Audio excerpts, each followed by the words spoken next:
Okay, also erstmal, bevor wir Zuflucht nehmen, möchte ich euch noch erinnern, dass das hier so ein wunderbares Geschenk ist für all eure Freunde, die in der nächsten Zeit Geburtstag haben. Dieses Gedicht von Genro Rinpoche, wie ich gerade gehört habe, in Kinderarbeit bei Anja zu Hause eingepackt. Und dieses wunderbar geschriebene, weltberühmte Gedicht von Genro Rinpoche über das Glück, dass man sich so toll an die Wand hängen kann oder so aufstellen kann auf dem Altar. Also das haben wir nachdrucken lassen jetzt gerade. Ist ein bisschen kostspielig, so ein Ding herzustellen, aber dafür was ganz Besonderes. Gestern habe ich doch eine Unterweisung eingeschoben. Wisst ihr noch? Das war ja einfach, um euch noch ein bisschen so zu testen, wie viel ihr noch aufnehmen könnt. So, ja, gucken,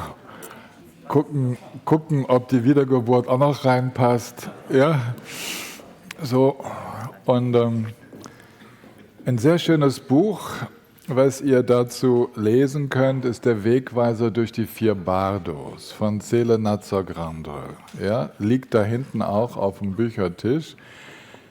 Das ist eine Übersetzung aus dem Tibetischen. Tsele Natsok Rinpoche war einer von den großen Mahamudra Dzogchen-Meistern. Und da bekommt ihr auch sehr viel praktische Hinweise dazu. Nochmal so zeigen.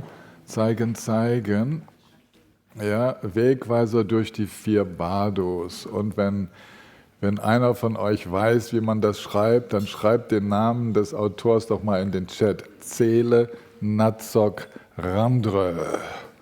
Und für uns. Ist vergriffen, nicht im Verlag, nicht auf Amazon und nicht bei Medimops. Oh. Vielleicht könntest du das verlegen. Oh, so. Friedliches Sterben, glückliche Wiedergeburt, Tokyo Dondup, eine kleine Empfehlung für den Norbu Verlag, nirgends zu erhalten, deswegen keine Werbung.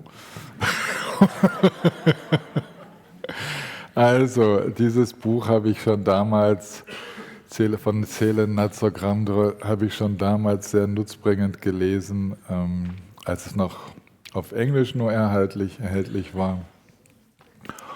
Und was wir für unser Samantabhadra Wunschgebet brauchen, das wir heute Abend zum ersten Mal rezitieren werden, das könnte zum Beispiel die Erklärung von Shama Rinpoche sein, der König der Wunschgebete. Ja? Diese Erklärung zum Samantabhadra Wunschgebet. Und ich glaube, ich habe auch von mir die Übersetzung von Wort für Wort Kommentar vom Tibetischen ins Deutsche ins Internet gestellt. Also das sind die Bücher, die ich euch jetzt gerade empfehle, weil sie mit dem Unterricht zu tun haben. Im Skript habe ich jetzt das Skript ein bisschen angepasst und der Unterricht gestern über Wiedergeburt, der ist auf Punkt 8 in unserem Skript gelandet. Ne? Am Ende des Kurses ist das Skript immer vollständig und dann habe ich euch auch noch angegeben, dass es in der Mediathek von mir da so eine Zusammenfassung gibt über Tod, Bardo und Wiedergeburt. Gibt es in in den 3 Sprachen, Französisch, Englisch halt auch. Und da habt ihr so einen kleinen Überblick und dann gibt es natürlich Audios und Kursabschriften und so. Also, das waren die paar Ankündigungen. Von dem Bardo-Buch gibt es übrigens nicht mehr so viele. Also, wenn dann gleich zugreifen. Oh, das Bardo-Buch, das ist bald weg, das stimmt. Wir haben ungefähr...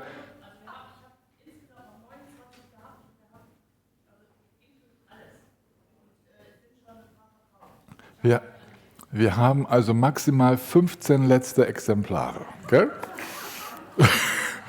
Und Anja nimmt auch gerne eine extra Spende, damit sie euch noch eins unter dem Tisch hervorholt.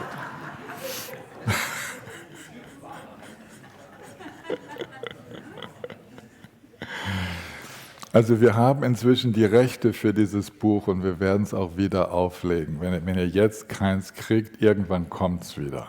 Es ist einfach nur so, dass der Nobo Verlag seine Kasse ganz schön geleert hat. Ja, wir haben so viel nachgedruckt, so viel herausgegeben und es ist alles noch nicht verkauft.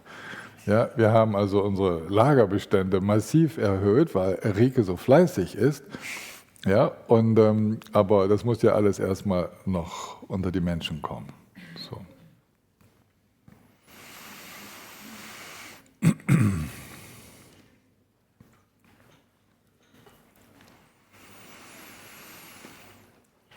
Panden savela madem ponchin dagin chiwon penden den shula kajin shempung gonen jesonte kuson toging edum zaldu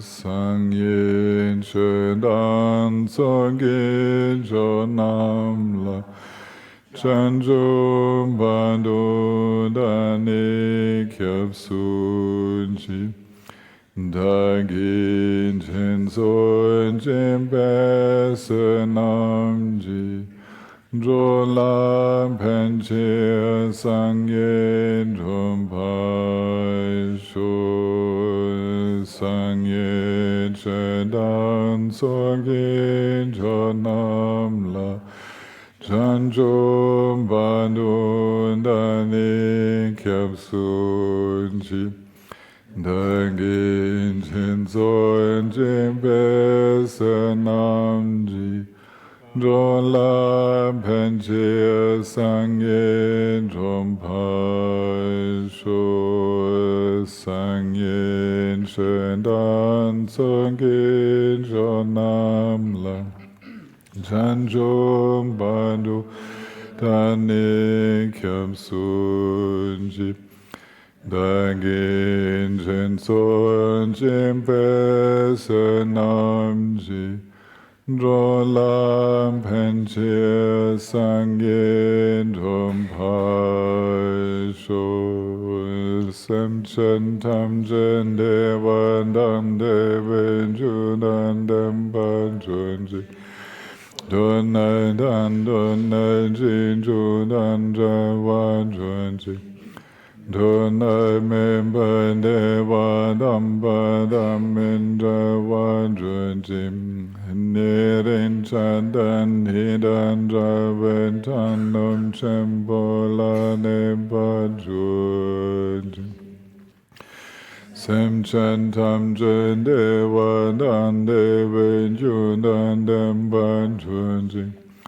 Donai dan donai jin judan javan junjin Donai memban deva dam badam min javan junjin Nirin chandan nidan javan tanam chembola nemban junji Sem chantam jen deva dan deven judan dem bajunji Donai dan donai jin judan javan junjin Donai memban deva dam badam min javan junjin Nirin chandan nidan javan tanam chembola nemban junjin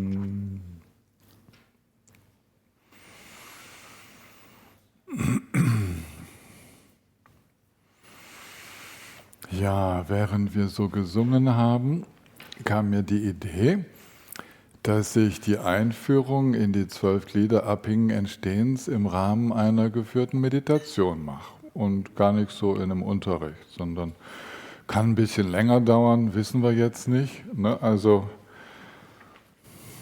schnallt euch an.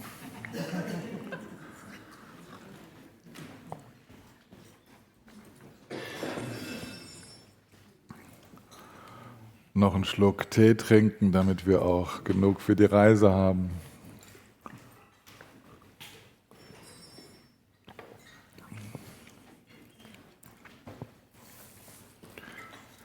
Die 12 Glieder sind ja im Skript aufgeschrieben, aber ihr bitte folgt jetzt da nicht. Wir machen das ein bisschen anders. Ja?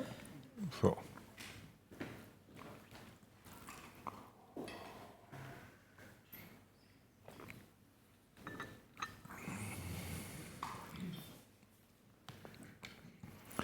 Mein Wunsch ist, diese Glieder euch so darzustellen, dass sie als Mahamudra-Meditationsinstruktionen gegeben werden und dass wir bereits in der Lösung sitzen. Ja, also für jedes Glied werde ich im Rahmen der Anleitungen auf die Lösung hinweisen. Okay?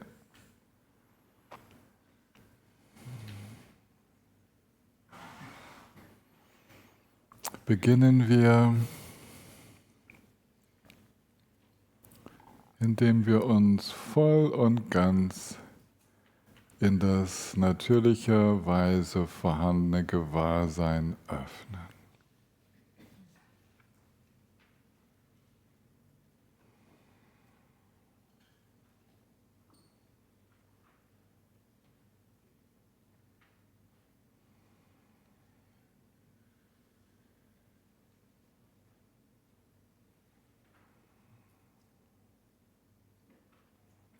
Dieses Gewahrsein, das von selbst vorhanden ist, wenn wir voller Vertrauen in die Grundnatur unseres Seins sind.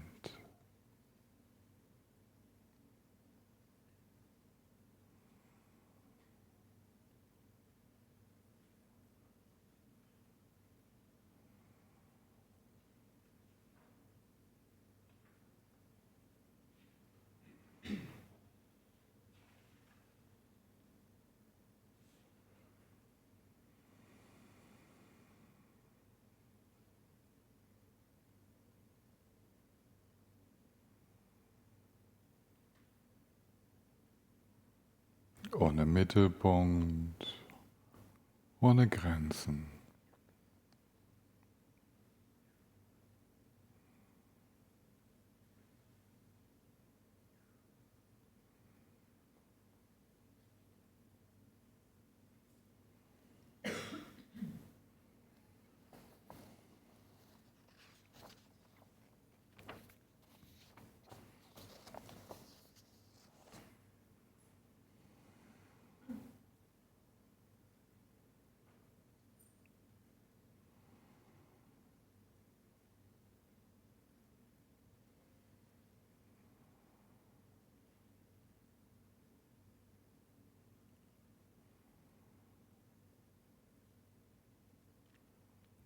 Wir bemerken, dass in diesem offenen Gewahrsein Kräfte wirken, dass da geistige Bewegungen stattfinden.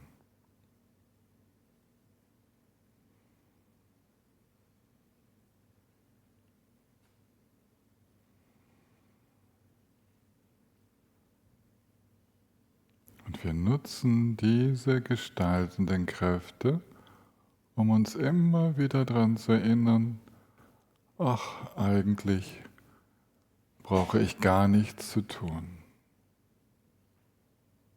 Ich kann es fließen lassen.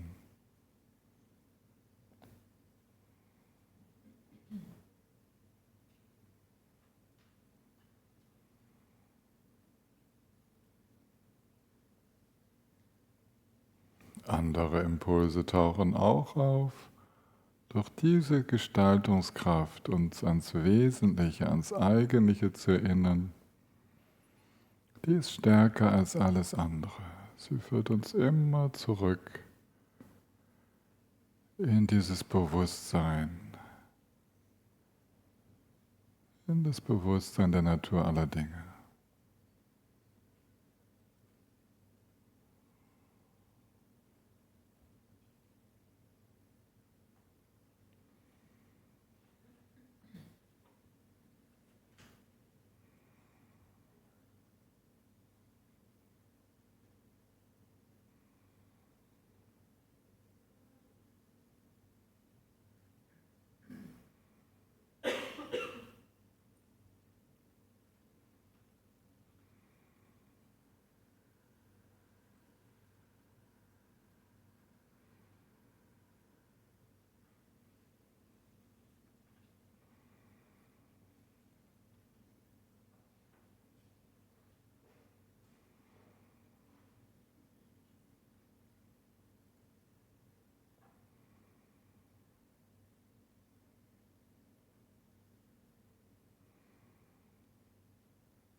Wenn wir bemerken, dass doch wieder etwas in uns sich so anfühlt wie ich meditiere, ich bin hier, dann hilft uns dieses erinnernde Gestalten wieder zu entspannen, so in dem Sinne von niemand meditiert.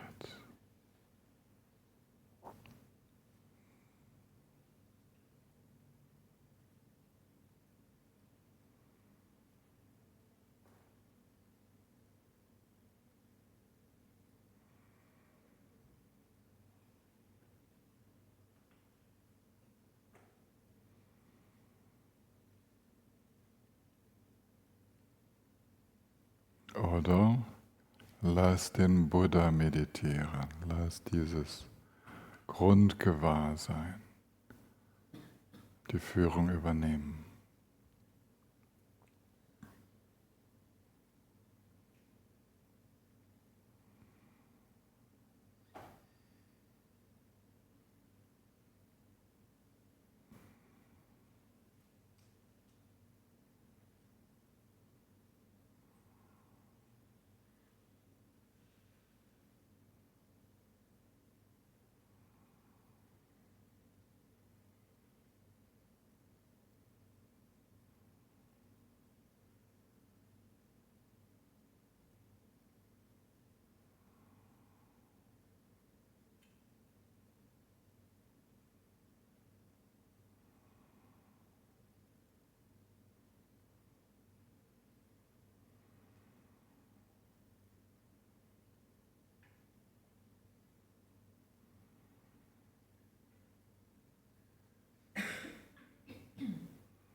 Alle Sinne sind offen, weit offen, durchlässig.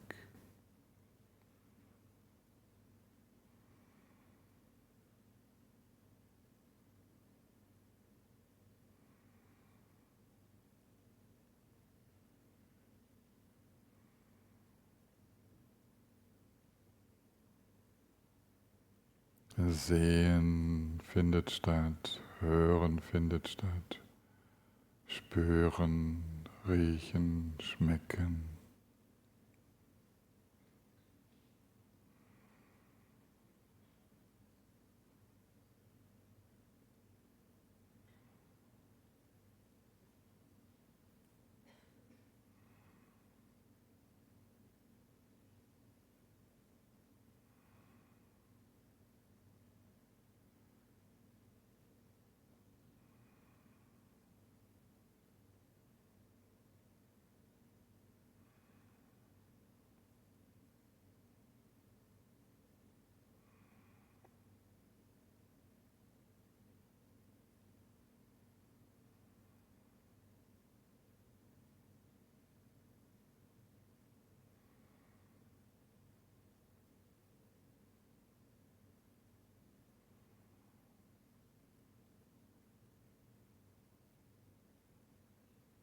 Auch alle anderen geistigen Bewegungen, dieses Gewahren, es findet einfach statt, ohne diese zusätzlichen Bewegungen, die vermuten lassen würden, ich sehe, ich höre.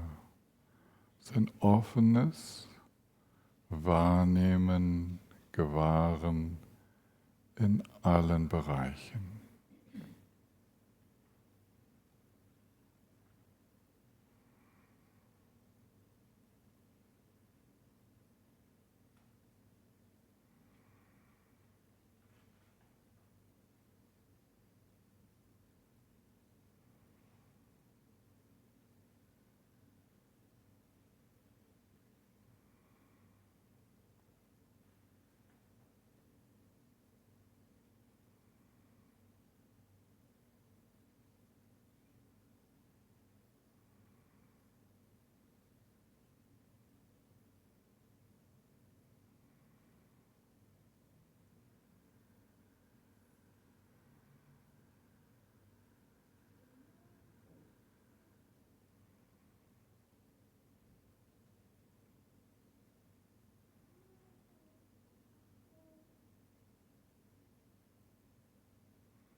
Dieses offene Gewahren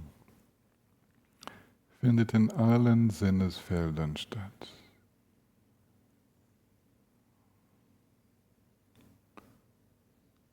Völliges Sehen, völliges Hören ohne Trennung.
Was dieses Gewahren in den verschiedenen Sinnesfeldern angeht, in verschiedenen Bereichen unseres Erlebens, so ist das vollkommen fließend. Diese Sinne werden gar nicht gegeneinander unterschieden. Es ist ein fließendes Gesamterleben von einem Geschmack. Der eine Geschmack der nicht fassbaren Natur all dieser nuancierten Erfahrungen.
Durchgängig, ohne Unterbruch, ist in diesem ganzen Strom der Erleben dieser eine Geschmack zu schmecken, diese nicht fassbare Natur, diese leere Natur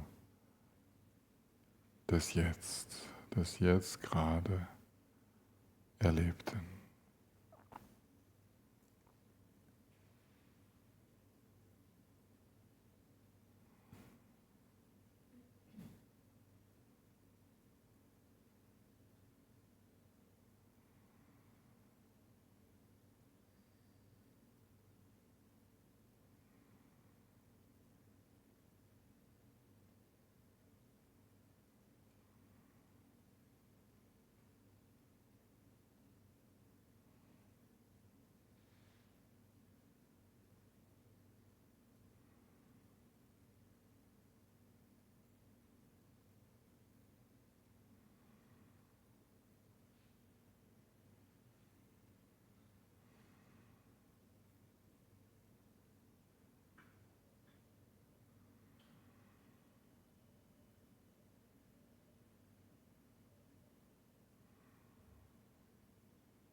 Immer wieder ist da ein tiefes Gewahren, dass all dies die Erfahrungen, die Erscheinungen des eigenen Geistes sind.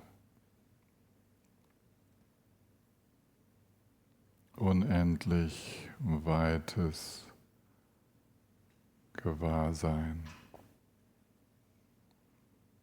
ohne eine Trennung aufzubauen.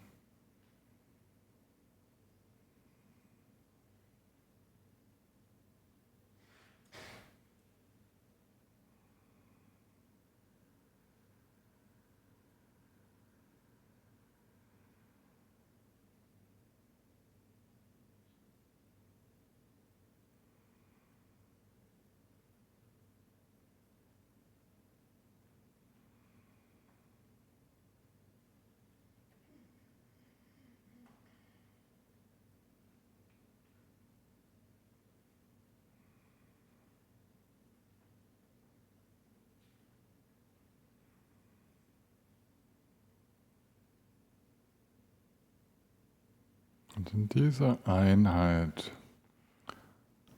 von Erscheinen, Erleben und dem gleichzeitigen Gewahren der nicht fassbaren Natur, da kommt es zu keinerlei Greifen, keinerlei Verlangen.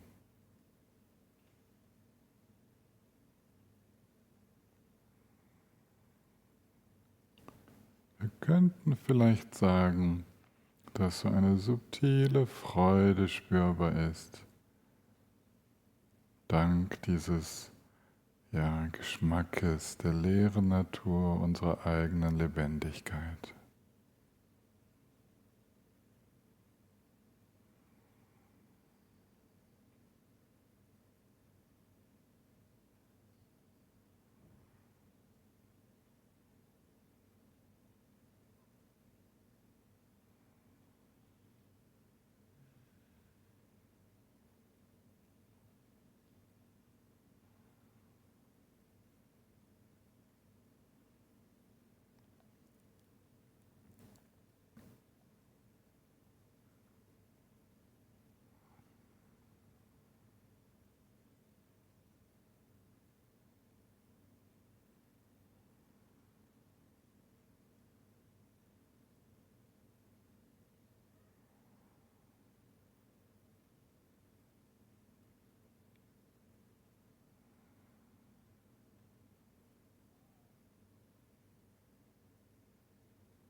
In diesem feinen Gewahren der Natur des Seins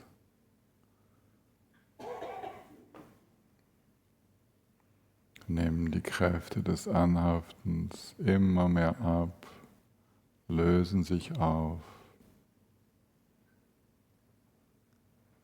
Alle Impulse, sich erneut als ein Ich zu positionieren, verschwinden.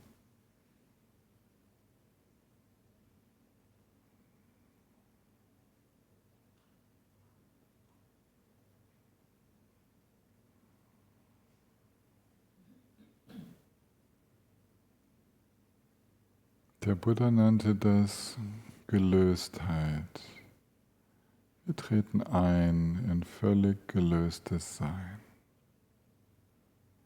ins So-Sein.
Der Strom des Gewahrens setzt sich fort, im besten Fall ohne dass es erneut zum Erzeugen eines Mittelpunktes kommt.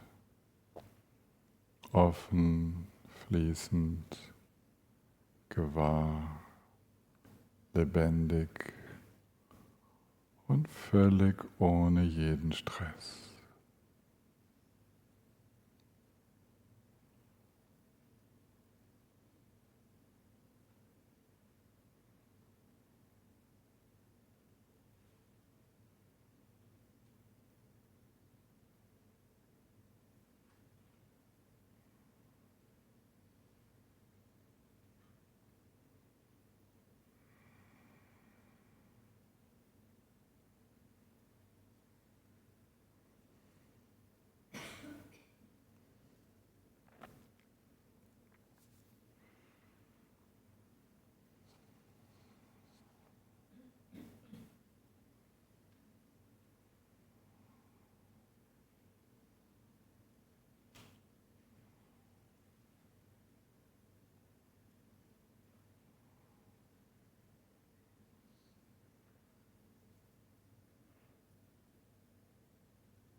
Dass ich jetzt die Klangschale ertönen lasse, heißt nicht, dass wir wieder in den Stress eintreten müssen.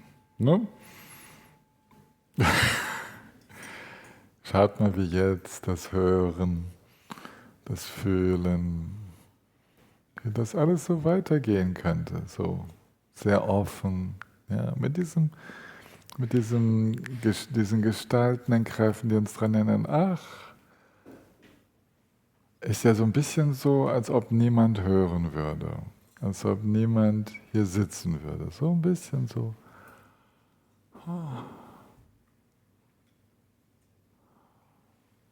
Geht doch ohne Greifen, ohne Hoffnung und Furcht.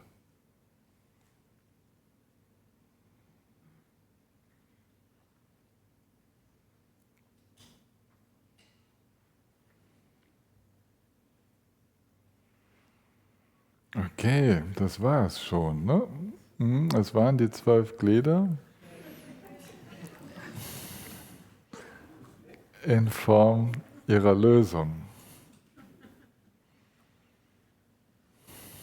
Schaut doch mal mit mir ins Skript. Ich habe euch die da reinkopiert.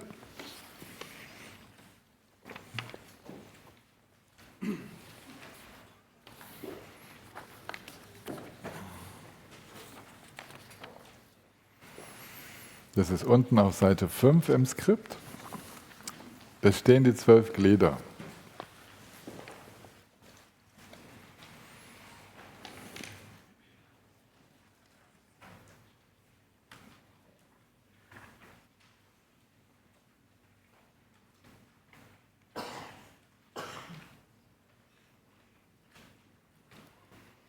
Es beginnt mit verblendeter Unwissenheit in Bezug auf das, was man kennen sollte, durch Unwissenheit bedingte Gestaltungskräfte, durch Gestaltungskräfte bedingtes Bewusstsein, durch Bewusstsein bedingte Name und Form, durch Name und Form bedingte 6 Sinnesquellen, durch die 6 Sinnesquellen bedingter Kontakt, durch Kontakt bedingte Empfindung oder Gefühlstönung, durch Empfindung bedingtes Verlangen, durch Verlangen oder Durst bedingtes Ergreifen, durch Ergreifen bedingtes Werden, durch Werden bedingte Geburt, durch Geburt bedingtes Altern und Sterben, Kummer und Klagen und der ganze Rest.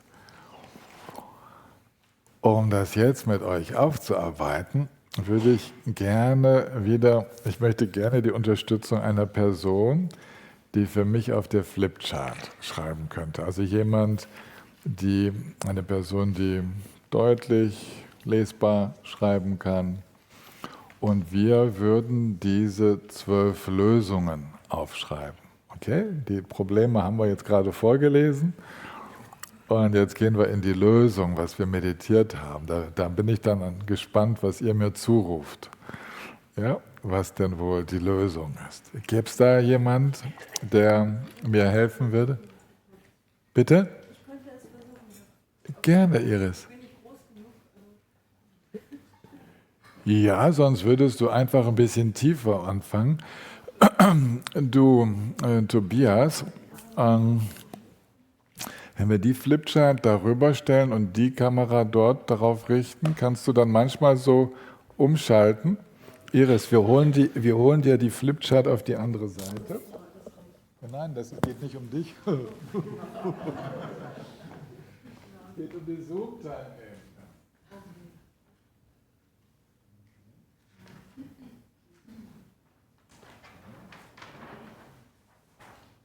Also grün ist am schlechtesten lesbar und schwarz und blau sind die besten. Ist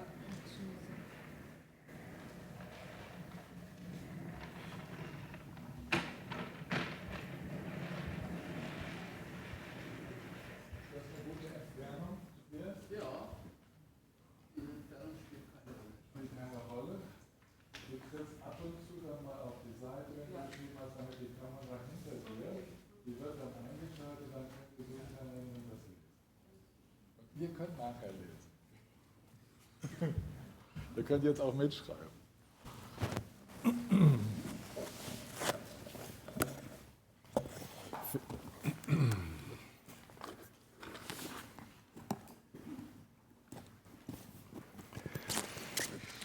Du Iris, das wäre super, wenn du dann im Laufe dessen, wie wir da durchgehen, denen auch Nummern gibst, so von 1 bis 12, ne? Damit das nachher leicht zuzuordnen ist. Genauso, ich werde jetzt der Reihe nach vorgehen und euch fragen, und ich bitte dann um Zuruf, welche Mahamudra-Instruktionen oder welche Meditationsinstruktionen das Pendant sind zu dem Problem, was da so angesprochen wurde. Okay? Und Iris, wenn ich sage, das ist es, genau, dann kannst du diesen Begriff oder diese Serie von Worten aufschreiben. Also, womit haben wir angefangen? Wer kann sich noch erinnern? Statt mit der Unwissenheit anzufangen, womit haben wir angefangen? Na, Ulrike. Genau, wir haben mit Gewahrsein angefangen. Das ist also das Gewahrsein dessen, wie es ist. Das kannst du als erstes aufschreiben. Ja? Wir sind, weil man irgendwo anfangen muss, ne, wir haben es einfach hier mal bei den Hörnern geschnappt, so diese 12 Glieder, und das kann man im Mahamudra so machen, sich direkt im mittelpunktlosen Gewahrsein niederlassen. Es könnte, ja, aber so als Instruktion wäre das, da brauchst du jetzt nichts zu schreiben, das wäre so die Instruktion, den Geist weit werden zu lassen, ein Gewahrsein, so, ohne dass dann Mittelpunkt ist und ohne dass Grenzen erzeugt werden. Okay? Denn dieses erste Glied ist ja auch wieder das Resultat des ganzen restlichen Prozesses, dass diese dualistische Unbewusstheit, ja, dass die ersetzt wird durch non-duales Gewahren. Okay. Was haben wir am Punkt 2 statt der Gestaltungskräfte? Was habe ich da gesagt? Wie sind wir mit den Gestaltungskräften umgegangen? Na, versucht mal, ja. Du hast gesagt, es sind mehrere Gestaltungskräfte aktiv und wir selektieren diejenigen, die wieder in die Offenheit führen. Genau. Wir haben also Gestaltungskräfte, die uns ins Gewahrsein zurückführen. Das kannst du so aufschreiben. Ich habe da euch aufmerksam gemacht, der Geist ist lebendig, ja, das Gewahren ist lebendig und da finden Geistesbewegungen statt. Und unter den vielen möglichen Geistesbewegungen nutzen wir, und das ist die Kraft von Sati, ja, wir nutzen das, was uns ins non-duale oder mittelpunktslose Gewahrsein zurückführt. Ja, hast du sehr gut mitgekriegt.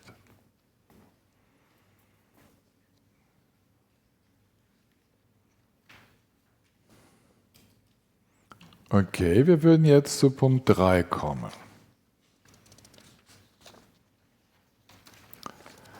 Was haben wir denn statt dem dualistischen Bewusstsein, dieses durch Gestaltungskräfte bedingte dualistische Bewusstsein, was haben wir denn stattdessen für eine Instruktion genommen? Ziemlich einfach. Bitte? Ja, niemand meditiert, das ist richtig, das war die Überleitung zu Punkt 4. Wir haben also hier einfach, den dritter Punkt wäre einfach wiederum bloßes Gewahren. Ja? Also ein nicht bedingtes Gewahren, das nicht durch irgendwelche Gestaltungskräfte bedingt ist, sondern wieder im So-Sein, ja, ankommt. Und dann, Karin, du warst das, gell? Dann kommt Punkt 4. Niemand meditiert. Statt Name und Form.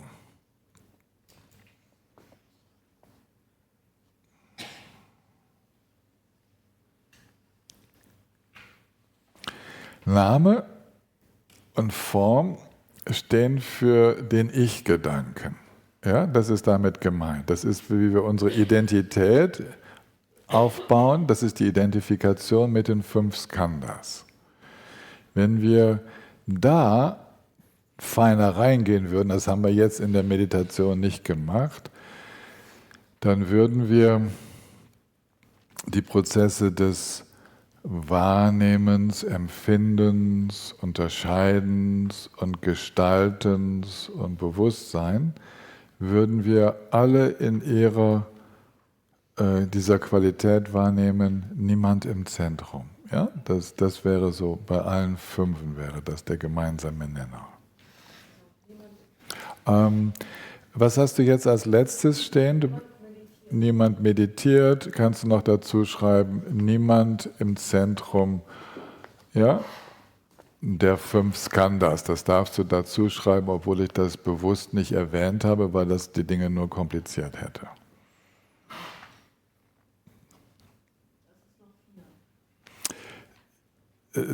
Das ist noch 4.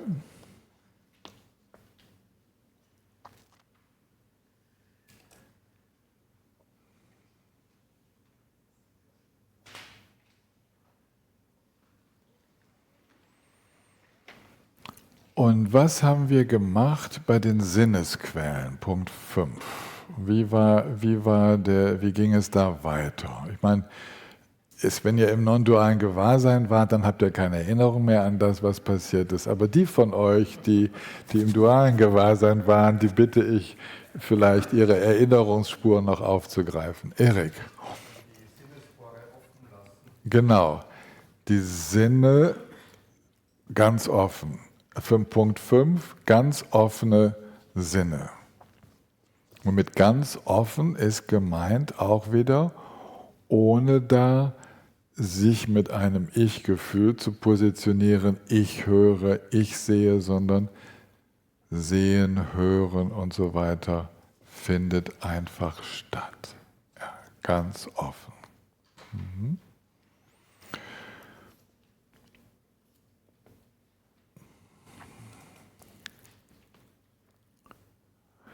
Was haben wir bei dem 6. Punkt durch die Sinnesquellen quellenbedingter Kontakt? Was war da die entsprechende Unterweisung? Wer kann sich da noch erinnern?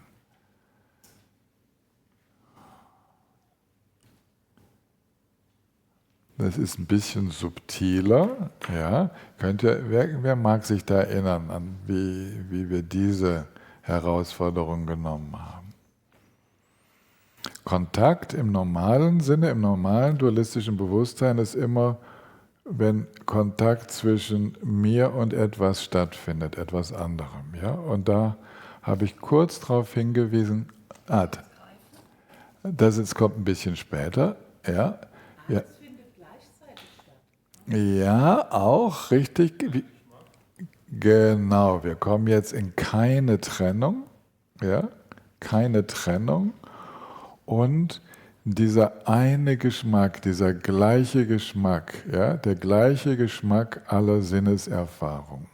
Und das ist dieser eine Geschmack, ja, der non-dualen Qualität des Sinneserlebens.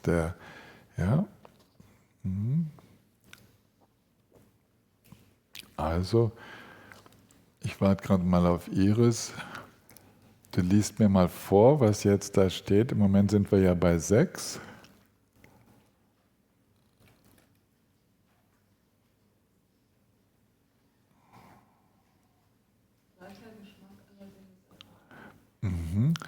In Klammern keine Trennung.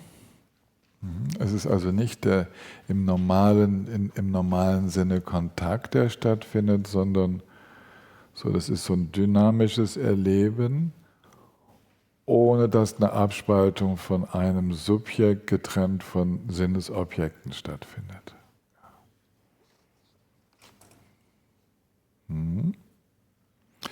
Gehen wir ins 7, durch Kontakt bedingte Empfindung. Was war denn da das Wesentliche? Es geht jetzt direkt mit dem weiter, was schon angesprochen wurde. Wie würden wir da den Punkt 7 aus der Lösungsperspektive ansprechen? Empfinden bedeutet ja, dass normalerweise die Dinge als angenehm, unangenehm oder weder noch erlebt werden.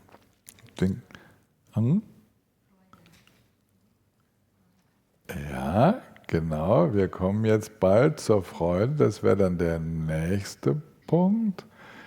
Wir müssen jetzt den gleichen einen Geschmack ein bisschen genauer definieren, was denn gemeint ist. Ja? Das Erleben der leeren, nicht fassbaren Natur der Dinge. Ja?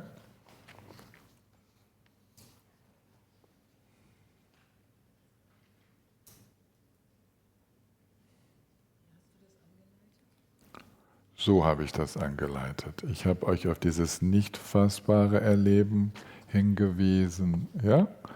Später habe ich das Wort leer einfließen lassen, das kam ein bisschen später.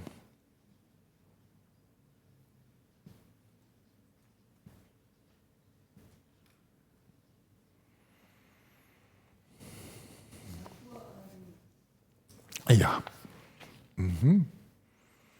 Das ist eigentlich die erwachte Empfindung, das ist der Geschmack der einen immer selben Grundnatur allen Erlebens. Ich habe da auch einfließen lassen, das kannst du auch noch dazu schreiben, alles Erleben ist Geist. Ja? Das habe ich da auch einfließen lassen.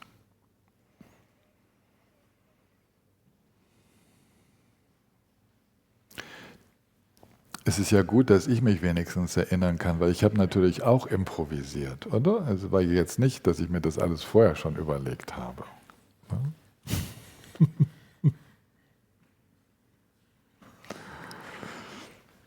Also, jetzt kommen wir zu dem Verlangen. Beim 8. Punkt. Was findet statt Verlangen? Was wird aus der Mahamudra-Sicht statt Verlangen erlebt? Ja, Alex? Offenes Gewahrsein nicht haften, das stimmt. Schreib's noch nicht auf. Ich glaube, das war Virag, die war vorhin schon näher dran.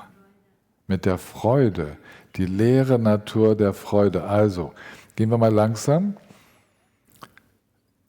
Gewahren mit dem Geschmack leerer Freude.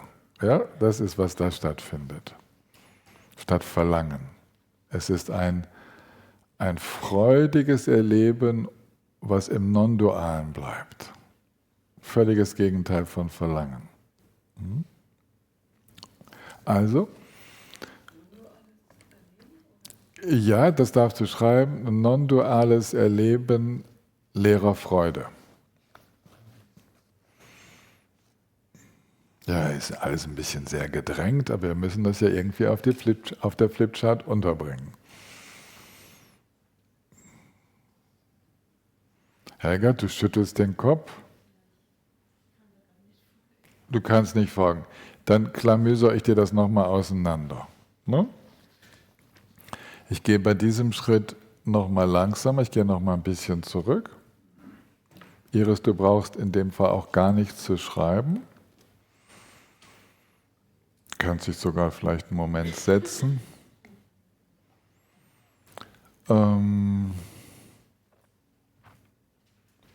Gib dir doch ruhig mal einen Stuhl, dass Iris sich ausruhen kann.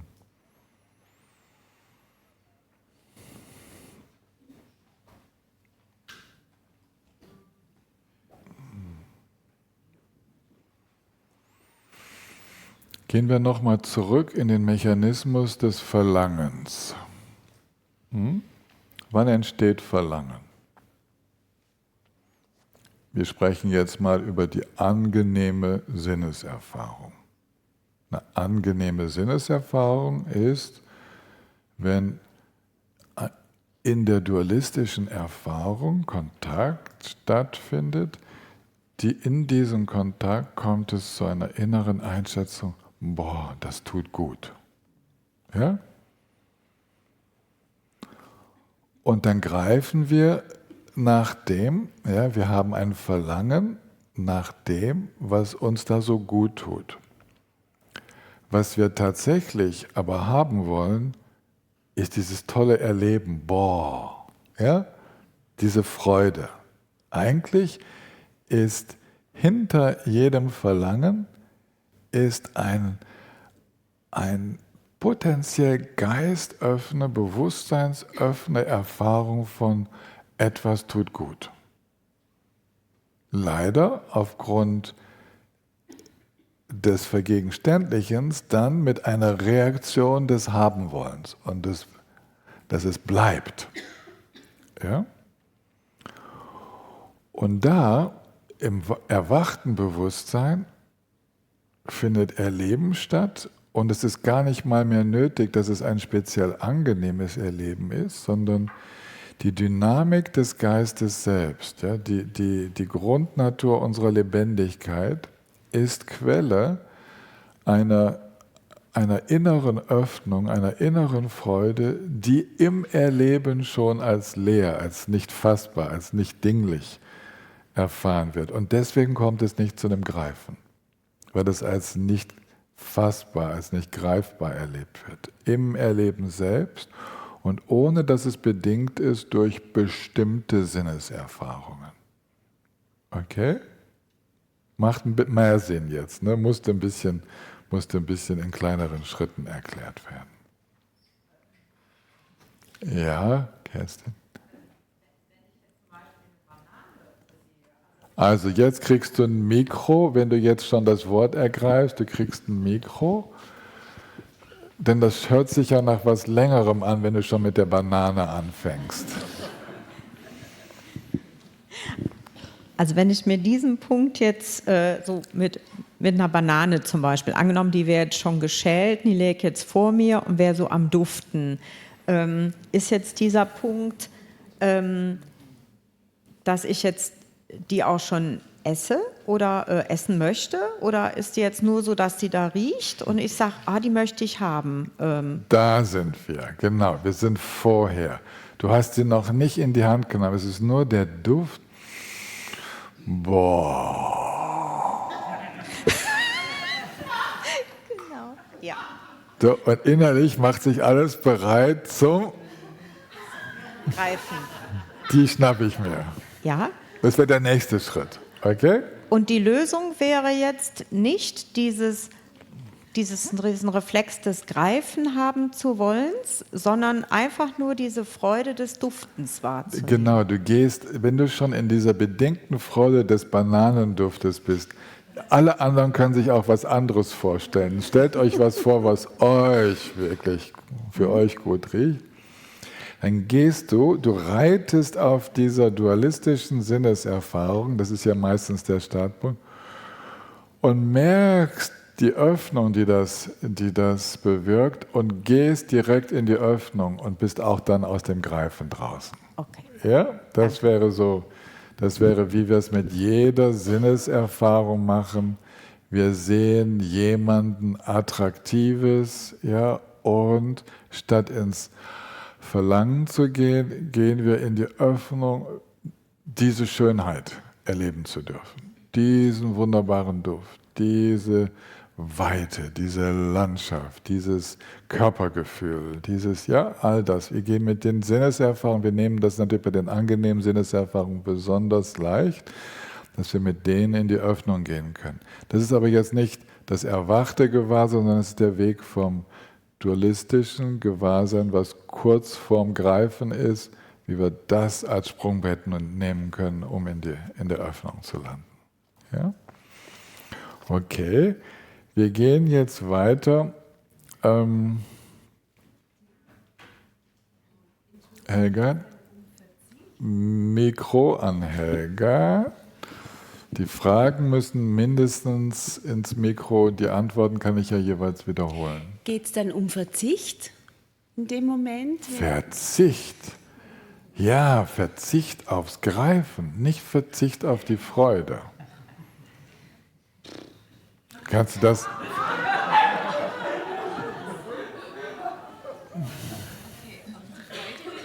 Auf die Freude will ich nicht verzichten. Aufs Greifen will ich. Ja. Stell dir vor, du gehst durch Staufen und das ist eine wunderbare Auslage. Und du bist auf dem Weg zur Arbeit, du kommst an einem toll gestalteten Schaufenster vorbei und da sind gerade mehrere Dinge, die dir gefallen. Ja? Und du gehst boah, ja? Und du gehst nicht rein. Das kann ich. Ja, darum habe ich das Beispiel genommen, weil du das kannst. Und weil dir das fast täglich oder wöchentlich passiert. Das ist etwas, da kannst du was mit anfangen. Weil diese Fähigkeit, dich zu freuen und dann würden die Dharma-Unterweiser noch sagen, und widme die Freude, widme auch die Objekte, alles was du da siehst, schenke es her, mach daraus eine Mandala-Opferung. So, es gibt dann noch so unterstützende Ratschläge, wie du diese Sinnesfreude, die du da gerade erlebst, da nutzen kannst als Sprungbrett, um in noch weitere Freude zu gehen. Also jetzt mal so ganz praktisch noch, stell dir vor, die Ladenbesitzerin würde in dem Moment aus der Tür treten, du würdest sagen, ey, du hast die Auslage so schön gestaltet. Und dann sagt sie, willst nicht reinkommen und noch, willst nicht was? Sagst du, nee, mir reicht es schon, einfach nur zu sehen und die Freude an dieser schönen Gestalt und so. Und du gehst weiter. So, diese Haltung. Okay? Ja. Okay. Ich bringe euch zu viel zum Reden. Virak will das Mikro haben. Was ist mit dem Umgekehrten? Also ich habe total gekämpft. Ich wollte jetzt nicht meditieren. Ja? Also ich war damit, dass ich das loslasse, dass ich jetzt diese Vorstellung habe, ich habe mich jetzt nicht darauf eingestellt, dass ich jetzt wieder länger vielleicht sitze. Das ist dann auch da hineingehen, nicht an dem greifen, an diesen Gedanken oder dieser Abneigung. Bei einer unangenehmen Empfindung, wie jetzt zur Meditation gezwungen zu werden, obwohl das nicht der richtige Zeitpunkt ist, da gehst du am besten den direkten Weg auf die leere Natur von Subjekt und Objekt zu schauen. Ja, du nutzt deine Gestaltungskräfte und schaust in die Irritation, in diejenige, die sich nervt und so weiter. Ja, also du nutzt, das wäre der einfachere Weg. den Weg zu gehen über, boah, wie toll intensiv ist denn dieses Erleben, wie ich mich ärgere, ja, dieses Boah-Erlebnis, wie intensiv und lebendig Ärger sein kann, das ist ein wunderschöner Weg, der durchaus gangbar wäre. Das wäre jetzt wirklich das, was auf Punkt 8 da passieren würde, wenn das Verlangen ist, etwas nicht zu haben. Dann merken wir da, dass wir genauso im Kontakt sind mit der Lebendigkeit. Das ist, vielleicht ist es dir ja möglich. Es ist, ach, und dann, das war so, gib mir das noch, soll sie allen sagen. Was war da los? Dann bin ich so hineingegangen und dann wollte ich nicht mehr aufhören. Siehst Bin du ich wohl. in die nächste gekommen. Ja, klasse, wunderbar. Siehst du, dann hast du das ja sogar gemacht. Dann wolltest du sogar gar nicht mehr aufhören, weil du direkt mit der Quelle wieder verbunden warst. Super. Also jetzt Schluss, Carmen, jetzt... So, Carmen verhandelt noch. Okay, sie kriegt das Mikro, sie hat gut verhandelt. Es passt dazu. So, aber was ich mich gerade gefragt habe, ist, wenn dann so ein Wunsch da ist, oh ja, ja, genau, das will ich haben, da will ich hin, ist es dann auch ein Greif, das ist ja eigentlich auch dann wieder ein Greifen nach dieser non-dualistischen Erfahrung, aber die ist okay, oder? Genau, nee, das ist auch nicht okay. Greifen nach der Non-Dualität bedeutet sicher, dass man nicht drin ist. Ja? Und das Schöne an diesen non-dualen Erfahrungen, an den echten, ist, dass sie nicht dieses Greifen auslösen. Ja, das ist das Tolle. Sie lösen kein Greifen nach sich selbst aus, weil es ein totales Gewahrsein des Ungeborenen, Nicht-Bedingten ist, da ist nichts zu greifen. Also die lösen das nicht aus, die hinterlassen eine tiefe Ruhe, einen tiefen Frieden ohne dieses Greifen. Okay? Das Greifen nach der non-dualen Erfahrung ist bloß, weil ich ständig darüber spreche. Und das ist dann so eine Vorstellung. Und nach dieser Vorstellung kann man greifen. Aber die eigentliche Erfahrung löst kein Greifen aus. Okay. Danke, Rick. Und gut, dass du einen Stuhl hattest, ne? So, also. Wir kommen zu Punkt 9, ne, bei dir. Also statt dem Ergreifen findet ein Fließenlassen statt. Habe ich noch irgendwas an diesem Punkt gesagt? Könnt ihr euch an noch etwas erinnern? Fließen lassen darfst du schon mal aufschreiben.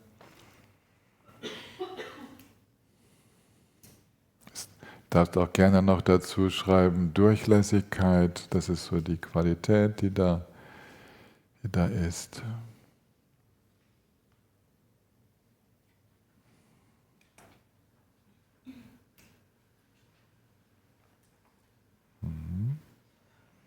Und was ich jetzt noch anfügen kann, wir gehen so ganz in der Jetzt-Erfahrung auf. Es ist kein Verlangen nach dem, was vorher war oder nach dem, was in Zukunft sein soll. Aufgehen im Jetzt, darfst du dazu schreiben.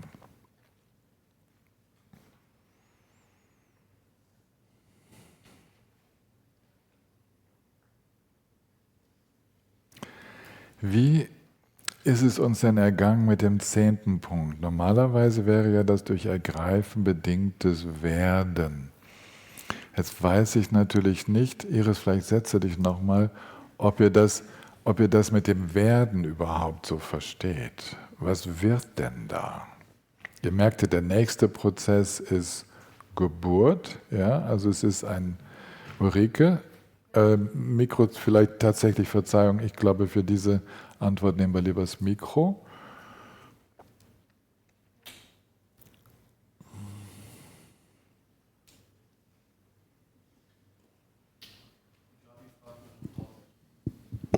Ah, ja.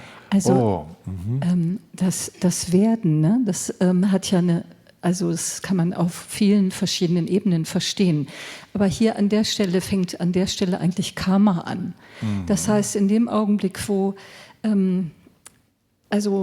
Ich bin jetzt im Gegenteil, nicht in dem, was du gelehrt hast, sondern in dem Augenblick, wo das Gegenteil geschieht und ich dem Gedanken zum Beispiel folge, da findet die Geburt des Karma statt. Das heißt zum Beispiel bei dem, eben mit dem Laden, ich würde reingehen und gucken, was gefällt mir denn jetzt und würde es dann vielleicht kaufen oder so. Das ist der Schritt davor. Ulrike, bleib am Mikro. Bei Werden kannst du innerlich Werdekräfte einsetzen. Du bist nämlich mit dem Karma absolut, liegst du richtig. Das heißt, du bist schon reingegangen, du hast schon gekauft und du hast Kräfte in Bewegung gesetzt, in der nächsten Situation wieder zu ergreifen. Das heißt, das sind wieder karmische Kräfte, wieder als Ich nach einem Objekt zu greifen und diese Kräfte, das nennt man Werden. Da findet der Geburtsprozess hat da seinen Ursprung. Wir haben so gehandelt, wir sind so im Greifen gelandet, dass wir die Kräfte des Greifens und es immer wieder als Ich, mich in der nächsten Situation zu manifestieren, dass wir die gestärkt haben. Und das führt dann, diese Werdekräfte führen dann zu Punkt 11 zur Geburt. Wir machen hier einen Stopp, denn wenn unsere liebe Übersetzerin sagt, sie braucht eine Pause, dann gibt es Pause. Und ich habe völlig überzogen. Gabi, ich sehe dich jetzt zwar nicht, aber auch den Simon, den sehe ich, aber verzeiht mir, ich bin natürlich wieder im Eifer des Gefechts hier völlig untergegangen. Ja? Und jetzt tauchen wir wieder auf in der Pause und die ist auch richtig lang. Wir machen erst 20 vor weiter, ich sag euch, so eine begnadete Pause. Mehr als 25 Minuten. Okay, also wichtig, morgen Freitag findet doch keine Programmverschiebung statt. Fehlinformationen von den Organisatoren aus Brasilien, die haben sich im Tag geirrt. Das Ganze geht am Samstag, aber Samstag habe ich jetzt die Gespräche. Ich will euch da nicht verschieben, sondern wir machen die Gespräche, die müssen dann halt ohne mich ihre Feier begehen. Ne? Und das ist mir nämlich sehr wichtig, dass ihr Zeit habt, dann wirklich auch kurz mit mir zusammenzusitzen.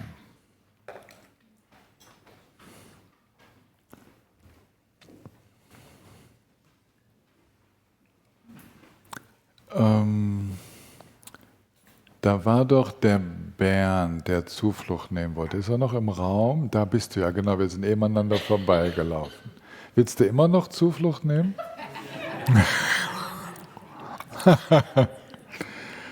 Das kriegen wir unter. Ich will deinem Wunsch entsprechen. Gibt es denn noch andere, die den Gedanken haben, noch Zuflucht zu nehmen, oder sind alle hier schon irgendwo im Zufluchtslager angekommen? Okay, Bernd, dann würden wir 2 einfach etwas ausmachen, wann das möglich ist. Ne? Mhm. Brauchst du noch Erklärungen zur Zuflucht? Oder hast du die in den letzten Kursen mitgehört? Noch nicht. Mhm. Gut, dann schaue ich mal, wann wir das unterbringen.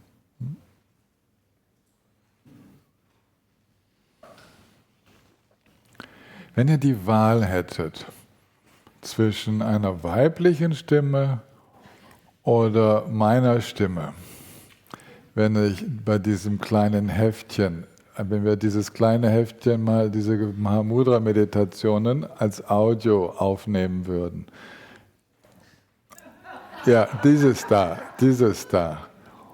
Wie geht's euch denn? Echt? Oh. Habe ich doch echt gedacht, ihr würdet was anderes sagen. Also gut, wir machen's. Die sind ja zusammengeholt aus verschiedenen Situationen. Das heißt, ich müsste mich mit Tobias mal hinsetzen und wir machen daraus ein Video mit Audio. Ne? Ah? ein Hörbuch sozusagen. Genau. Ja. Schade.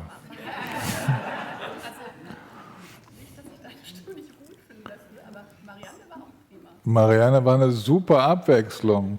Ich finde ja meine Stimme sowas von langweilig.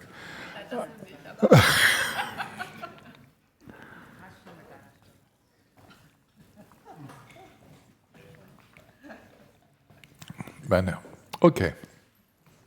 Ja, wir nehmen das mal auf die Liste der möglichen Dinge. Und da ich jetzt schon bei diesen Zusatzdingen bin, wir haben mit Alexander doch, es war gestern oder so, wo wir über die Nichtverschiedenheit der Geistesströme gesprochen haben. Ne? Und Alexander hatte schnell mal nachgeguckt im Gampopa und wir waren dann beim 7. Bhumi zur Nichtverschiedenheit aller Dharmas gelangt. Und es klang zwar ein bisschen anders, aber tatsächlich hat er jetzt nochmal nachgeguckt. Die Nichtverschiedenheit aller Geistesströme wird auf der 5. Bodhisattva-Stufe erkannt und die Nichtverschiedenheit aller Phänomene erst auf der 7. Also das ist eine Korrektur. Falls es da einen Transkript, also eine Abschrift gibt von diesem Kurs, dann schneidet doch bitte das da raus und verbessert das direkt, dass es heißt 5. Bodhisattva-Stufe. Ich danke dir, dich hat es nicht in Ruhe gelassen, du bist dem nochmal nachgegangen und das finde ich super, dass wir da korrekt unterwegs sind. Ne? Okay, gut. Auf geht's. Wir waren vorhin wir waren nicht mehr mittendrin, wir waren so gegen Ende. Ich glaube, wir waren bei der Stufe 10 angelangt. Und wir hatten das mit dem Werden definiert, mit Ulrikes Hilfe, als diese, also das war jetzt, wir haben jetzt die Problemseite, dass das gerade vollzogene Greifen weit, dieses Muster auch in der nächsten Situation wieder zu ergreifen, dass es das stärkt. Und das sind diese Werdekräfte, sich immer selbst zu bestätigen durch erneutes Ich und Du, ich und das andere, Subjekt, Objekt, dass dieses Muster stärker wird. Das nennt man die Werdekräfte. Ja? Die führen dann zur nächsten Geburt. Und was haben wir auf der Lösungsebene? Was wäre denn da die Mahamudra-Instruktion auf der Lösungsebene?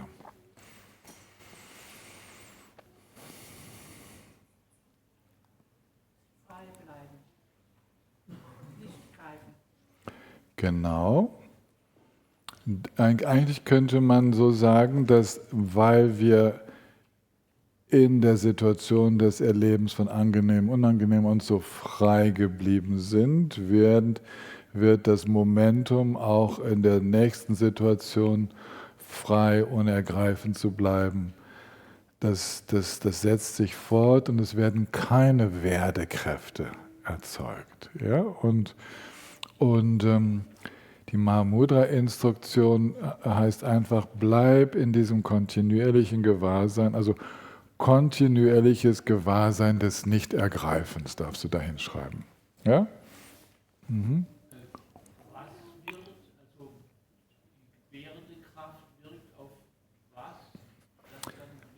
Die Werdekraft wirkt auf den nächsten Moment des Erlebens.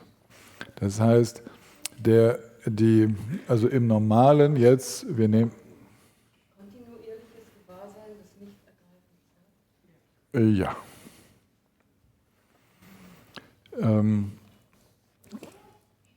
Diese Werdekräfte, die sind die Folge von der Erfahrung des Ergriffenhabens. Und das ist, man kann es sich vielleicht so vorstellen, das ist wie die Befriedigung. Ja, und das verstärkt dieses Muster wie eine Konditionierung, ganz genau. Mhm. Und Und hier gibt es die Betrachtung im Moment, also im Jetzt, und es gibt hier auch die Betrachtung, die Summe aller Werdekräfte eines ganzen Lebens. So viele Situationen, in denen ich mich bestätigt habe und gegriffen habe, und das führt dazu, dass ich im Bardo gar nicht anders kann, als auch wieder zu ergreifen. Und das löst dann die nächste Geburt, also die Ausrichtung. Also man kann es im Moment betrachten oder als Summe eines ganzen Lebens. Und so wäre es auch, wenn wir das aus der Sichtweise des Erwachens betrachten, wenn wir im Nicht-Ergreifen bleiben, dann ist das für die nächste Erfahrung des Jetzt eine wunderbare Basis, um auch da im Nichtgreifen zu sein, aber als Summe eines Lebens, wo so ein Geistesstrom dann wirklich sich über lange Zeit im Nichtgreifen aufgehalten hat, bis in den Sterbeprozess hinein, würde das dann das Ende des Zyklus von Wiedergeburt beinhalten. Ja? Dann findet keine Wiedergeburt statt, die durch ein Ergreifen oder eine Ich-Identifikation ausgelöst wird. Dann müssten andere Kräfte aktiv werden, wie das Bodhicitta und so, um nochmal in der Existenz zu gehen, aber es würde nicht mehr aufgrund der karmischen Werdekräfte stattfinden. Okay. Ich habe an diesem Punkt auch dann übergeleitet, und zwar habe ich dieses hier auch das Iris, das darfst du noch dazu schreiben, gelöstes Sein, ja, habe ich da erwähnt, und dass wir im So-Sein natürlich merken, dass all die Kräfte abnehmen und sich auflösen, die die neue Geburt eines Ichs auslösen würden. Also ich habe einen kleinen Schwenk in den Schluss vom Anapanasati Sutta gemacht. Das Abnehmen und sich Auflösen von allen Kräften des Anhaftens bis hin ins völlige Gelöstsein. Und deswegen auch das Ende von Geburt, Alter, Krankheit, Kummer und Leiden. Also das Punkt 11 ist das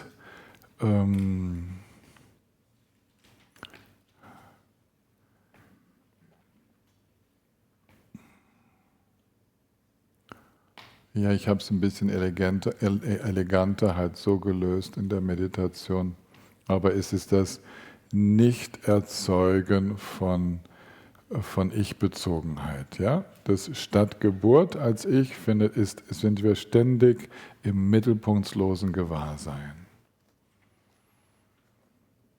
Mittelpunktslose, ja, kein Erzeugen von Ich-Bezogenheit, mittelpunktsloses Gewahrsein.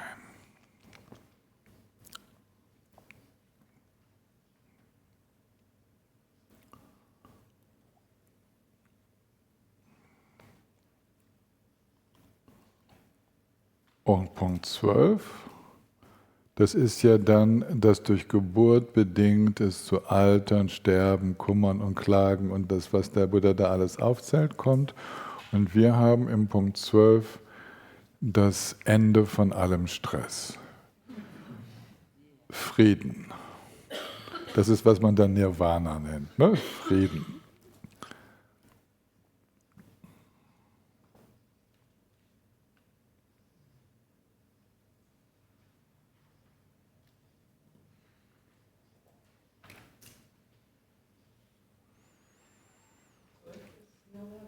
Genau, Ende von Stress, Nirvana, Frieden.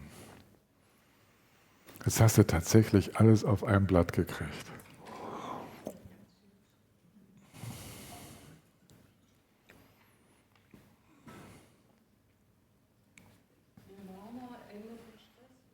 Genau, Frieden. Mhm.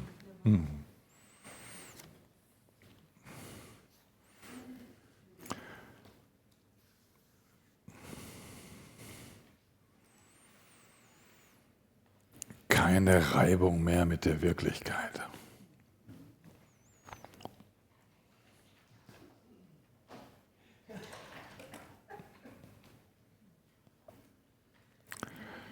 Du, ich danke dir ganz herzlich. Kannst du es mal zu mir wenden, dass ich kurz einen Blick drauf werfe? Oder ja, gerade so, brauchst gar nicht so weit, ich kann es gut lesen. Super, super, super.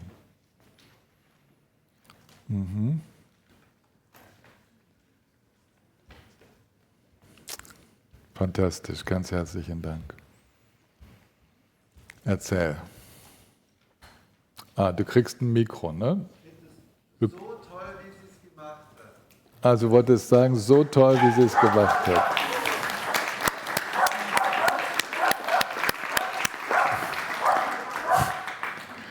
Gut.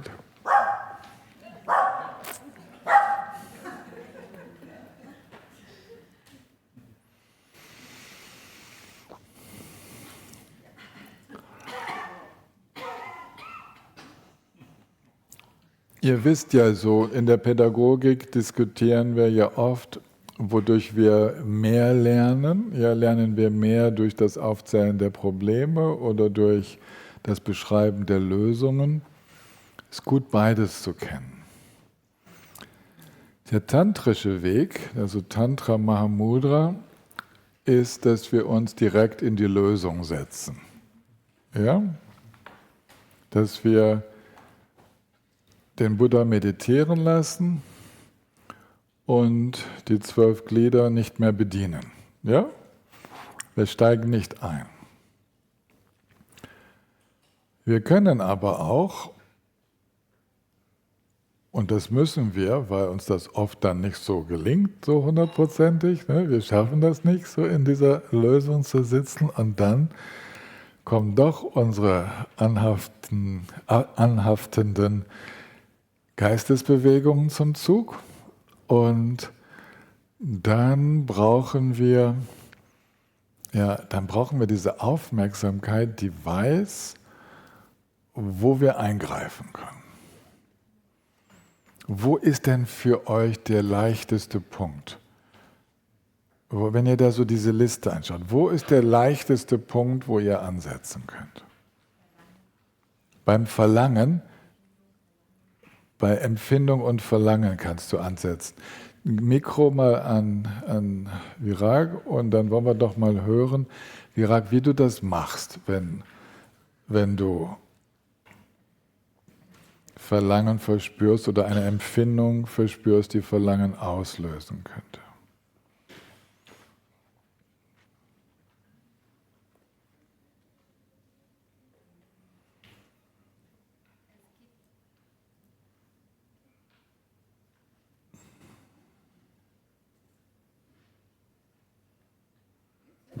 Ja. Es gibt verschiedene Methoden, die ich anwende. Entweder versuche ich in die Weite zu gehen, wenn ich zum Beispiel jetzt wahrnehme, dass ich Störung habe, jetzt zu sitzen. Oder gehe ich eventuell auf der bewussten Ebene und versuche ich das ein bisschen zu analysieren, was diese Störung jetzt ausgelöst hat. Und wenn ich es gefunden habe, dann gehe ich entweder eine Art Transformation, ich versuche das Gegenteil zu erleben, oder in die Weite, je nachdem, wie also was hochkommt. Du würdest bei Punkt 8 ansetzen, und manchmal hilfst du dir durch eine Kontemplation, manchmal durch ein direktes Hineinschauen. Okay. Andere Ansatzpunkte. Wer hat noch, wo habt ihr das Gefühl, könnt ihr ansetzen? Alex, ja, gib ihm mal das Mikro. Also bei Vedana, bei der Empfindung von angenehm, unangenehm oder quasi neutral, das erstmal wahrzunehmen, dass das stattfindet jetzt. Also jetzt findet Empfinden statt, jetzt gerade wird spontan unterschieden zwischen angenehm, unangenehm und weder noch. Und dann? So als Primärerfahrung versuchsweise die Story dazu fallen zu lassen, sondern nur das zu spüren und dann zu merken, dass ich das auch wieder auflösen kann, wenn ich ihm Zeit gebe und nicht so viel danach entwickle. Okay, also das ist das Ansetzen an Punkt 7. Du würdest das Auftauchen von Empfindungen begleiten mit einem großen Gleichmut, es sich doch einfach mal in seiner vergänglichen, dynamischen Natur zu zeigen und du brauchst nicht zu reagieren. Ja, so? Fühlst du dich verstanden? Ja. Durch diese? Ja. Okay. Mal gucken, wo das Mikro jetzt hinwandert. Eins vor dir. Erik. Bei mir waren es vor allem die Punkte 1 und 2, das heißt bei Unwissenheit und Gestaltungskräfte. Da helfen mir vor allem deine Instruktionen sehr, wenn wir zum Beispiel einfach jetzt im gelösten Sein uns hinsetzen und jedes Mal, wenn ich dann merke, da kommt irgendwas hoch, seien es Gedanken und Gefühle, versuche ich diese Gestaltungskräfte dann einfach sich entstehen zu lassen, wieder aufzulösen und versuchen so lange wie möglich auch in dieser Bewusstheit zu verweilen. Also ich würde das mal in der Mahmuda-Sprache so sagen, du setzt dich in dieses Gewahrsein, in dem Vertrauen, dass alles, was sich da gestaltet, dass es sich von selbst befreit. Ne? Das ist die Instruktion zur Selbstbefreiung aller geistigen Bewegungen. Ne? Genau, ja. Mhm. Okay, dann wollen wir mal hören, wer noch hier. Simon hat noch was beizutragen. Wenn ich so in der Ruhe bin und da ploppt was auf, dann habe ich manchmal die Tendenz, das weghaben zu wollen und dann versuche ich, in die Mitte dessen hineinzugehen, ohne dass ich jetzt wirklich genau weiß, was es ist. Aber ich gehe da in die Mitte hinein und dann merke ich, wie sich das Ganze wieder im Sein auflösen kann. Wenn du dich in diesen 12 Gliedern mit dieser Praxis lokalisieren würdest, wo würdest du das einordnen? Gibt es da einen Ort, wo das hingehört, in die Mitte des Erlebens zu gehen? Des sich verdichtenden Erlebens? Ich meine, die Instruktionen kennen wir. Lässt sie sich hier zuordnen? Ich müsste sie nochmals durchlesen, ich weiß es nicht. Ich schlage dir mal vor, das ist gerade noch der Moment, also das könnte auch 7 sein, Empfindung, ja, dass du in das Zentrum des Gefühls oder der Empfindung gehst. Es kann schon manchmal auf Punkt 6 sein, dass wir schon, wenn es zu Kontakt kommt, also gerade im ersten Auftauchen, bevor es überhaupt zur Empfindung kommt, das ist das erste Anzeichen von Verdichtung. Ja? Aber das, was du beschreibst, kann sogar eingesetzt werden bei Stufe 12 zum Beispiel, wenn Leid auftaucht, Alter, Kummer, ja, so diese, ja, auch da, das sind die ganze Masse der leidvollen Gefühle, auch da kannst du mit deiner Aufmerksamkeit ins Zentrum des Erlebens gehen und wirst diese Lösung erfahren. Okay? Gerne, ich habe jetzt der Blick viel auf Ellen, die sitzt dort, aber Katharina ist auch genauso gut, also hier. Katharina?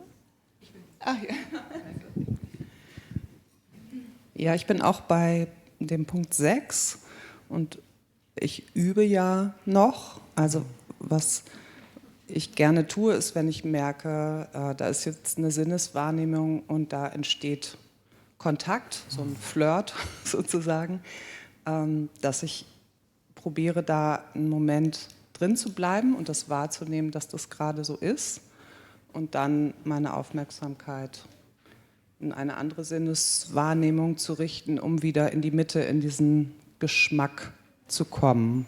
Was machst du, wenn du so bewusst in den Kontakt gehst? Was genau, wie können wir uns das vorstellen? Kannst du ein kleines Beispiel? Also was mich interessiert dabei ist, was passiert da, wo es in Richtung haben wollen. Also wenn ich die Sonnenblume angucke, dann ist das ein angenehmes Gefühl. Wenn ich zu Hause sitze und auf die alten Spinnenweben, die in meinen Blick kommen, dann ist es eher so ein Nicht-Haben-Wollen. Und es geht mir darum, dazu kurz zu verweilen und es dann, also den Kontakt schon bewusst wahrzunehmen und dann wieder in diese Mitte der Wahrnehmung zu kommen. Okay. Also kurz mit vollem Gewahrsein in Kontakt mit ausgelöster Empfindung gehen und dann wieder zurückleiten in so ein gelöstes Gewahrsein. Okay, sehr schön. Versuchen wir die Ellen da drüben. Ich nehme jetzt mal für diese kurzen Fragen und so hier die Anwesenden im Raum, ne, der ihr Zoom-Teilnehmenden. Es sei denn, Tobias signalisiert mir, dass ihr jetzt viel geschrieben habt, aber wir machen das mal mit denen hier im Raum. Ja. Ja, es ändert sich ja immer, aber im Moment würde ich sagen, dominiert bei mir die Nummer 9, dass wenn ich merke, dass ein Gedanke länger bleibt, also nicht nur kommt und geht, sondern mehr will, sobald ich das spüre, wird der plötzlich transparent, ohne dass ich was dafür tue. Also es ist gar nicht so, dass ich jetzt denke, ich tue das aktiv, sondern ich spüre das und dann wird es von alleine durchlässig und transparent. Also, aber wie gesagt, das ist jetzt gerade im Moment Ellen, so. Hilf uns nochmal zu verstehen, weshalb du das dem 9. zuordnest. Fließen lassen, Durchlässigkeit hatte ich mir hier notiert. Und dieses Fließende hatte ich dir ja neulich so auch schon mal gesagt, ne, als ich diesen Geistesstrom so gesehen habe im Erleben, dieses transparente, fließende, sich bewegende, was alles irgendwie so aufnimmt. Das stellt sich seit dieser Erfahrung irgendwie immer wieder von alleine ein. Ich helfe dir noch mit der Originalkette Nummer 9 Kontakt aufzunehmen. Und zwar wärst du da ja im Ergreifen. Ach so, nee, das würde ich gar nicht. Ja, ne, habe ich gemerkt. Du beziehst dich auf die Liste der Mudra-Instruktionen, aber wir sind jetzt gerade bei der anderen. Aber du könntest das da auch machen. Aber das hat noch keiner erwähnt. Und so weißt du, nehmen wir mal an, es hat schon Ergreifen stattgefunden. Es findet statt. Ich bin im Greifen.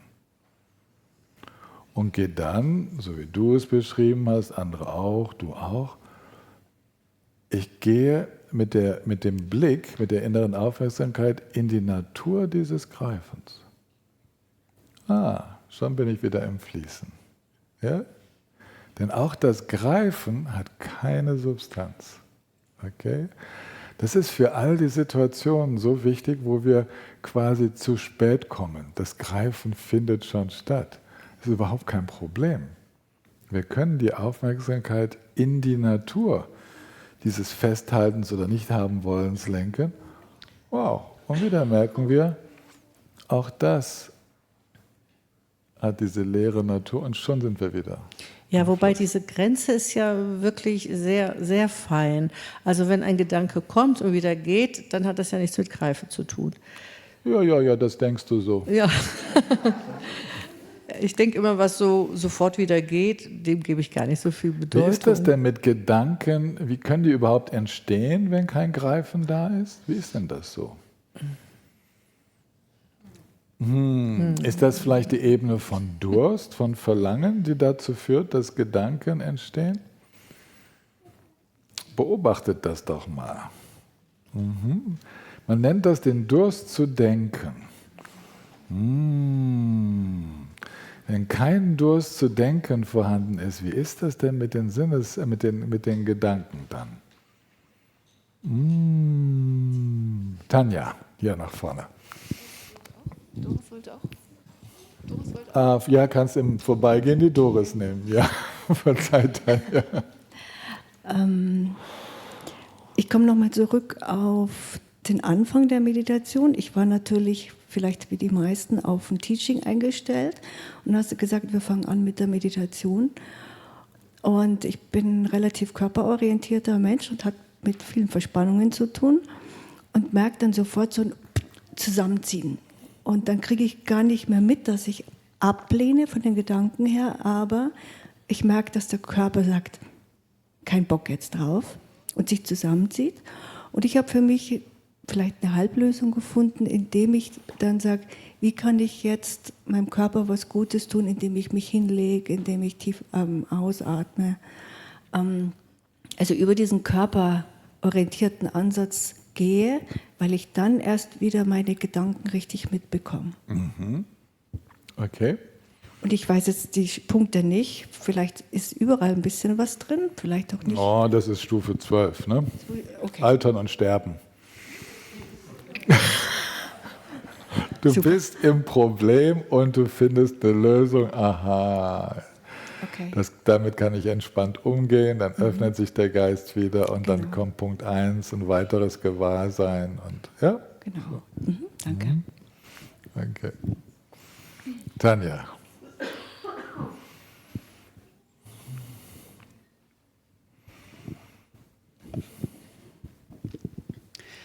Ich versuche vom Inhalt von einem Gedanken zum Beispiel wegzugehen und die Dynamik zu erspüren, die den Gedanken oder dieses, was auch immer, hervorbringt. Mhm. Ja. Also weg vom Inhalt hin zur Dynamik selbst. Okay. Siehst du diesen Prozess irgendeinem dieser Kettenglieder näher zugeordnet? Vielleicht bei der 10, also beim Werden. Mhm. Du könntest dich bei 2, bei 10 oder bei 6 zuordnen. Mhm. Mhm. Denn das sind Gestaltungskräfte, die auftauchen. Das wäre die 2. Es findet Kontakt im 6. Sinn auf jeden Fall statt, in dem Sinneserfahrung. Und du hast recht, du bist gerade dabei zu bemerken, wie diese Werdekräfte, diese Ich-Kräfte aktiv werden. Und jedes Mal, statt dich mit dem Inhalt zu befassen, schaust du auf die Dynamik, die sich ja von selbst befreit. So. Also die sich von selbst ins Nächste weiterentwickelt. Wenn du aus dem Haften rausgehst, dann wiederholt sich das auch nicht, sondern so. Ne? Okay, gut. Lassen wir es hier mal beruhen. Ja, das war jetzt nur ein kleines, wie soll man sagen, damit diese 12 Glieder euch in ihrer praktischen Relevanz deutlich werden. Das ist schon eine geniale Darstellung, diese 12 Glieder, weil sie werden ja traditionell dargestellt als die 12 Glieder des abhängigen Entstehens von Samsara. Und ihre Auflösung, ihre Umkehrung zeigt uns, wie Nirvana, wie Freiheit entsteht. Also wie Ende allen Kampfes, ja? Frieden. Und eigentlich können wir sagen, alle Meditationsinstruktionen, die ihr irgendwo kriegt, in irgendeiner Tradition, die setzen da irgendwo an. Ihr könnt alles da irgendwie, ihr könnt das verstehen. Wenn ihr merkt, wie automatisch das normalerweise abläuft, dann merkt ihr, wow, genau so ist es. Das, was wir den Daseinskreislauf nennen, ist nur die große Version von dem Kreisen in diesen Mechanismen von Situation zu Situation. Immer wieder bewirkt die gerade noch verstärkte Unwissenheit, dass es wieder zu einer Identifikation kommt und in dem Kontakt mit Sinneserfahrung es wieder zu einem haben wollen, nicht haben wollen oder vermeiden wollen, Ignoranz kommt, ja. Und das erzeugt jede Menge Stress. Und wow, diese Erklärung, das ist die Detailerklärungen für wie das Klein-Klein von Samsara funktioniert. Und, das habe ich an anderen Orten erklärt, es ist die große Erklärung, man kann diese 12 Glieder nämlich über 3 Lebenszeiten hinweg erklären. Ne? Eintritt in die nächste, also mit Glied 10, die Werdekräfte, Geburt, Altern und Sterben, dann wieder die daraus bewirkte Unwissenheit, Bardo und so weiter, Eintritt in nächste Identifikation mit Name und Form und schon wieder das neue Leben, ja, mit den ganzen daraus resultierenden Mechanismen. Und das ist super, wenn ihr das so intus habt, wenn ihr das merkt, es gibt so eine klare Orientierung und ihr versteht dann auch, warum Buddha und Company immer so viel über dieses Greifen sprechen und dieses Anhaften. Ja, das hat damit zu tun, weil das irgendwie das Ganze auf den Punkt bringt. Aber wir dürfen auch von der Lösung sprechen, statt wenn wir genervt sind von diesem ständigen Hinweisen auf was wir immer falsch machen, können wir ja auch einfach ins Richtigmachen gehen. Ins Fließen lassen, ins Erleben des einen Geschmackes, das Sehen der Selbstbefreiung von allem, dass eigentlich niemand den Weg geht, niemand meditiert, dass es alles sich aus den Qualitäten des Geistes selbst heraus ergibt. Ja, also ihr dürft mit ausreichender Kenntnis dieser Grundlagen, dürft ihr durchaus lösungsorientiert damit umgehen, ohne euch in irgendeiner Form dafür zu kritisieren, wenn es mal wieder zu einem Greifen gekommen ist, was ja doch recht häufig im Laufe eines Tages der Fall sein dürfte. Wir feiern uns eher für die Momente, wo wir am Schaufenster vorbeigegangen sind, ja? wo wir in eine Freude gefunden haben, die gar keinen Mittelpunkt hat. Egal, was der Auslöser war. Oder wenn wir aus einem verdichteten Erleben wieder in ein weites Erleben gefunden haben. Lasst uns die Aufmerksamkeit vor allen Dingen darauf richten, denn der Rest ist sowieso Standard. Ja? Es ist irgendwie Normaltatsache von uns allen, die wir hier in diesem Leben, in diesem Körper unterwegs sind. Sonst wären wir gar nicht in diesem Körper. Okay.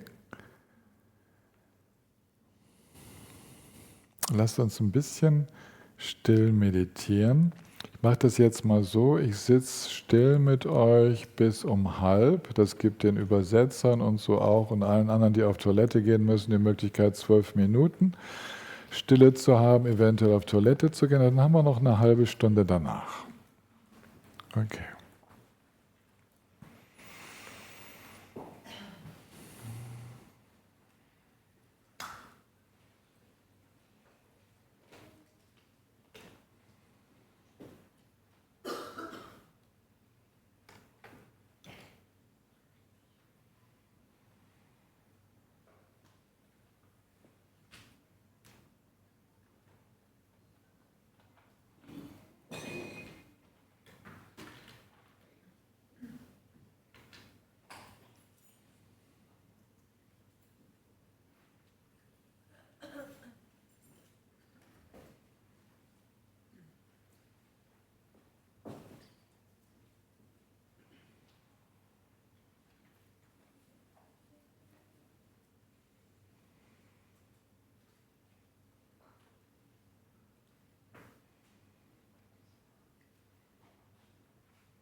lasst uns gemeinsam widmen.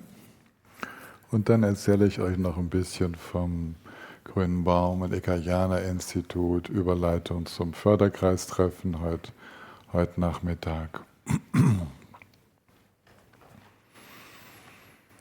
Sunam de tam je sing panin tabne ne pedanam pam chene Genga na chim balam tumpaye sipen solhendra vadra vasho Jampem pavunjita kempadang kanto zampo deyam deshinde Deda kunji jesu dalom ching hewan deda tam jerab tumu Sangye kosum nepenjen lamdan Shene minjur dem penjen lamdan Gendun minjen dem penjen lamjin Jintang o haman lamdum